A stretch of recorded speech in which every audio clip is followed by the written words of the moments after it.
Hi everyone, welcome to my channel Sunita's recipes. ఈరోజు mutton liver, తిలి and kidney 3 కలిపి ఇలా curry చేయబోతున్నాను. ఇది ఇంత కూడా నీసువాసన రాకుండా చాలా టేస్టీగా ఉంటుంది. చపాతీతో అయినా రైస్తో అయినా సరే చాలా బాగుంటుంది. ఇక్కడ నేను ఈ 3 కలిపి ఇలా ఒక 1/2 kg వరకు తీసుకున్నాను. కొంచెం ఎక్కువగానే ఉంది. ఇప్పుడు ఇవన్నీ బాగా కడిగేసేసి శుభ్రంగా పక్కన పెట్టుకున్నాను. ఇప్పుడు ఒక కడాయిలో ఒక 3 టేబుల్ స్పూన్లంత ఆయిల్ తీసుకుంటున్నాను. ఇంకా కొంచెం ఎక్కువనే యాడ్ చేసుకున్నా ఏం కాదండి. ఇలా కొంచెం డ్రై మసాలా యాడ్ చేస్తున్నాను. ఇవి కొంచెం వేగాక ఇందులో తరిగి పెట్టుకున్న ఉల్లిపాయ యాడ్ చేసుకోవాలండి. ఫస్ట్ ఇలా సన్నగా తరిగి పెట్టుకున్న పెద్ద ఉల్లిపాయ యాడ్ చేసుకుంటున్నాను. ఈ ఉల్లిపాయ కూడా బాగా వేగనివ్వాలి. మరి డార్క్ బ్రౌన్ కలర్ వరకు అట్లా ఏమక్కర్లేదు. కొంచెం వేగాక అందులో 2 చెంచాల అల్లం వెల్లుల్లి పేస్ట్ వేస్తున్నాను. అలాగే కొంచెం పసుపు కూడా వేసుకుంటున్నాను. ఈ 2 ఇలా వేసేసి ఈ అల్లం వెల్లుల్లి పేస్ట్ పచ్చివాసన పోయేదాకా కుక్ చేసుకోవాలి. ఇలా ఈ పచ్చిమిర్చి ఇవన్నీ వేసేసి బాగా కలుపుకోవాలి. ఒక 2 minutes అలా అయ్యాక ఈ పచ్చివాసన మొత్తం పోతుంది. ఇప్పుడు ఇందులో ముందుగా కడిగి పెట్టుకున్న ఈ లివర్ ఈ ముక్కలన్నీ వేసేసుకోవాలి. ఫస్ట్ కొంచెం నేను మంచిగా శుభ్రం చేసి పెట్టుకున్నాక కొంచెం నిమ్మకాయ రసం పట్టించేసి మళ్ళీ వచ్చిన వాటర్ కూడా పిండేసేసి తర్వాత ఈ ముక్కలు ఇందులో ఇలా వేస్తున్నాను. ఇలా ఇవన్నీ ముక్కలు ఇందులో వేసేసుకొని మరీ హీట్ ఎక్కువ పెట్టొద్దండి. ఫ్లేమ్ కొంచెం మీడియం ఫ్లేమ్లో పెట్టేసేసుకొని ఇలా కలుపుతూ కుక్ చేసుకోవాలి. ఇలా మూత పెట్టేసేసి ఒక 2 to 3 minutes వరకు మగ్గించుకోవాలి. ఇలా తర్వాత మూత తీసి చూస్తే ఇందులోంచి వాటర్ వచ్చేస్తుంది, రిలీజ్ అవుతుంది. ఆ వాటర్ కూడా కొంచెం ఎవాపరేట్ అయిపోయేదాకా కుక్ చేసుకోవాలి. ఇక్కడ నేను చేతి నిండా పిడికడంత చింతపండు తీసుకొని నానబెట్టి పెట్టుకున్నాను ఒక 1/2 hour బిఫోర్.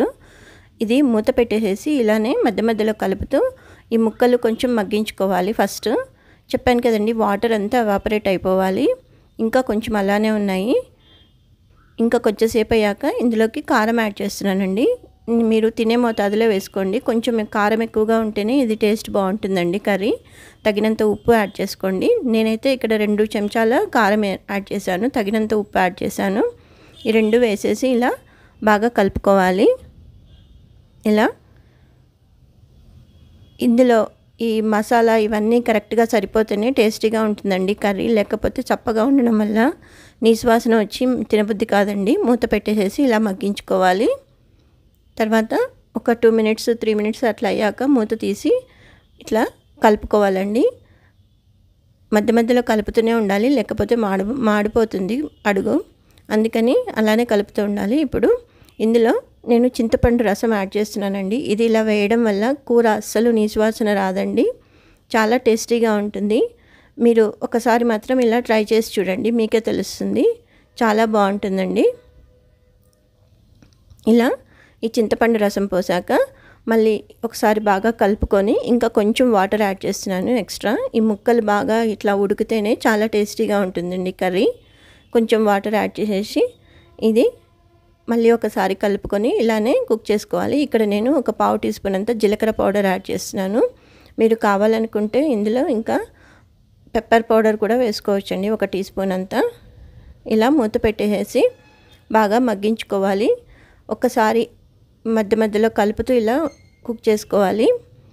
ఇది గ్రేవీ మొత్తం దగ్గరికి అయ్యేదాకా కుక్ చేసుకోవాలి. ఇలా ఇప్పుడు ఇందులో చూస్తున్నారు కదా, ఆయిల్ ఇలా ఫ్లోట్ అవుతుంది. ఇలా అవుతున్న టైంలో ఇంకా కొంచెం ధనియాల పౌడర్ యాడ్ చేయాలండి. ఇందులో చేయలేదు. ఇప్పుడు ధనియాల పౌడర్ యాడ్ చేస్తున్నాను.